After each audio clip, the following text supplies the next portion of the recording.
निश्चित रूप से आपने गाय की खाल से बनी सभी वस्तुओं का उपयोग किया होगा, चाहे वह बेल्ट, पर्स, जूते जैसी फैशन की वस्तुएं हो या सोफा गद्दे जैसे इंटीरियर डिजाइन हो, प्राकृतिक गाय के चमड़े से बना हुआ। तो क्या आपने कभी सोचा है कि लोग गाय की खाल कैसे बनाते हैं? आज हम आपको हमारे साथ मिलकर यह देखने के लिए आमंत्रित करते हैं कि गायों से चमड़ा प्राप्त करने की प्रक्रिया कैसे की जाती है। गायों से चमड़ा प्राप्त करने की प्रक्रिया का अन्वेषण करें।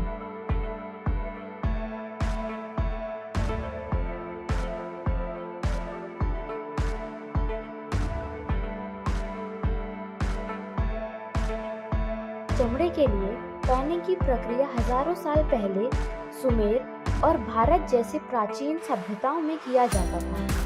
आजकल गाय के चमड़े की मैनुअल टैनिंग दुर्लभ हो गई है, मुख्यतः आधुनिक मशीनरी वाले बड़े कारखानों में। सामान्य तौर पर एक एकीकृत प्रक्रिया होती है।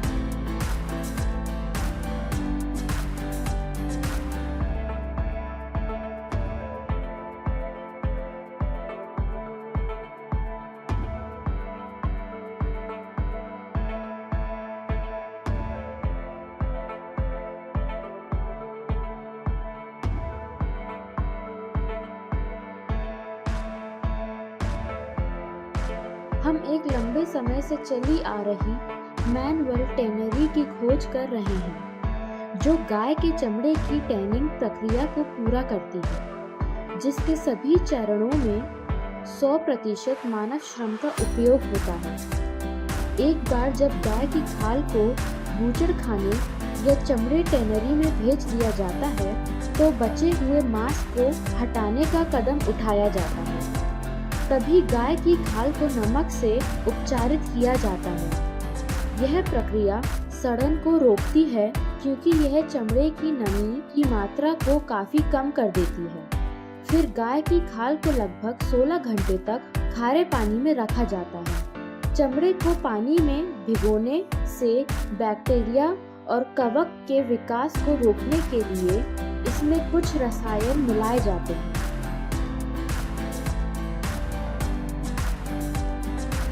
नमक में भिगोने के बाद त्वचा पर चूना लगाया जाता है। इस समय त्वचा को चूने के दूध और क्षारीय घोल से भरे बैरल या गड्ढे में भिगोया जाता है। चूना लगाने से प्राकृतिक चर्बी के साथ साथ पंख भी हटाने में मदद मिलती है। यह रेशों को सुजाकर वांछित सीमा तक अलग कर देता है और चमड़े में कोलेजन को टैनिंग के लिए आदर्श परिस्थितियों में तैयार करता है। गाय की खाल से बने उत्पादों में हमें कभी भी गाय के बाल बचे हुए नहीं दिखते, इसलिए बालों को हटाना आवश्यक है, पहले मशीन से और फिर कुंद चाकू से हाथ से।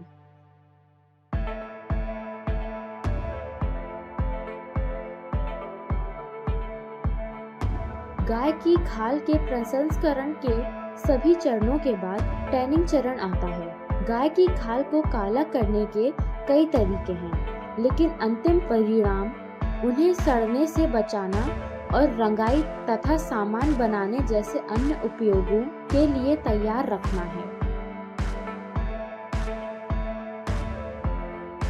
यह एक वेजिटेबल टैनिंग विधि है, जिसका उपयोग प्राचीन काल से किया जा रहा है और इसमें पौधों की छाल और पत्तियों से टैनिंग शामिल होता है।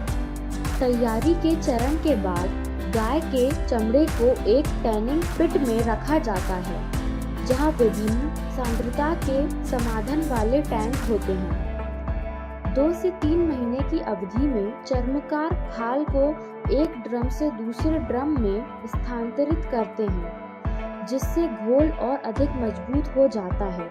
टैनिंग एजेंट गाय की खाल में प्रवेश करते हैं, जिससे किण्वन और जमाव होता है, जिससे चमड़े को एक अलग रंग और आकार मिलता है।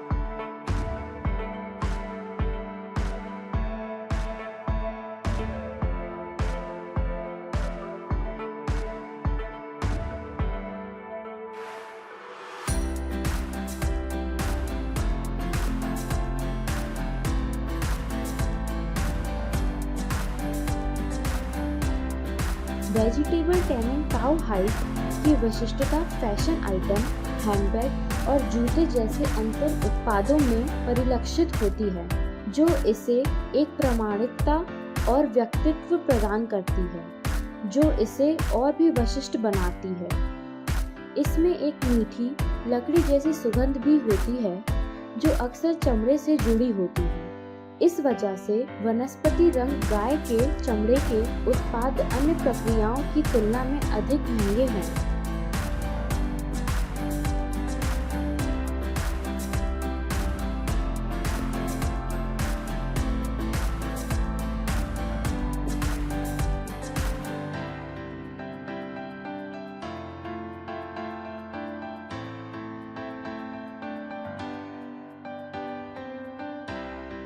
क्रोम टैनिंग की एक अपेक्षाकृत नई लेकिन आसान विधि है और यह प्रमुख विधि है क्योंकि इसमें सबसे कम समय लगता है और यह सबसे अधिक लाभदायक है। इस समय गाय की खाल को एसिड सॉल्ट बाथ में भिगोया जाता है, फिर क्रोमियम घोल में भिगोया जाता है।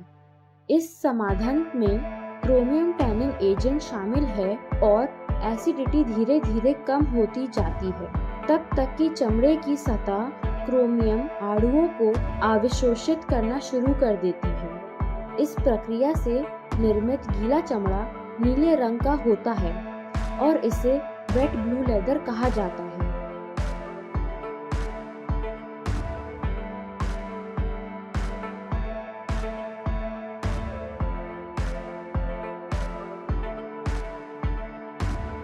क्रोमियम टैनिंग प्रक्रिया वेजिटेबल टैनिंग की तुलना में तेज है।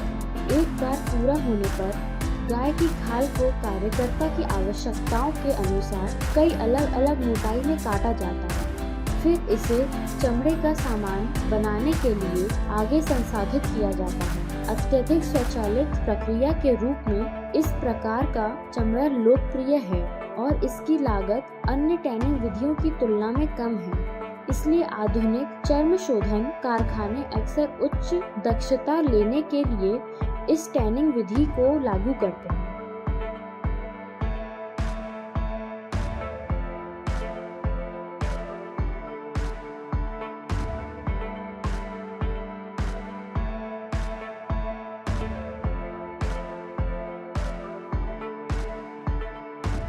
गाय के चमड़े के उत्पाद आज अभिभोक्ताओं के लिए अजीब नहीं रह गए, वे पूरी दुनिया में लोकप्रिय हो गए हैं। कपड़ा या नकली चमड़े जैसी सामग्रियों के विपरीत गाय की खाल से बहुत अधिक स्थायित्व, इष्टतम, घर्षण प्रतिरोध और मजबूत सुंदरता होती है, जो इसे उपभोक्ताओं के लिए सबसे अच्छा विकल्प बनाती है। इसके अलावा यह ऐसी सामग्री भी है जो नरम होने के साथ साथ मजबूत भी है। उत्पादों, विशेष रूप से आंतरिक उत्पादों के उपयोग के लिए बहुत उपयुक्त है।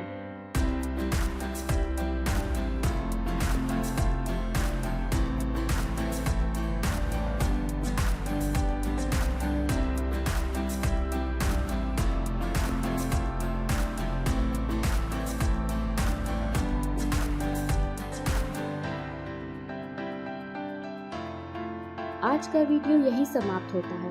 उम्मीद है हम आपके लिए कोई दिलचस्प विषय लेकर आएंगे। आज आप कैसा महसूस कर रहे हैं? कृपया हमें बताने के लिए नीचे बहुत सारे कमेंट करें। चैनल को सपोर्ट करने के लिए लाइक, शेयर और सब्सक्राइब पर क्लिक करना ना भूलें। नमस्ते, मिलते हैं अगले वीडियो में।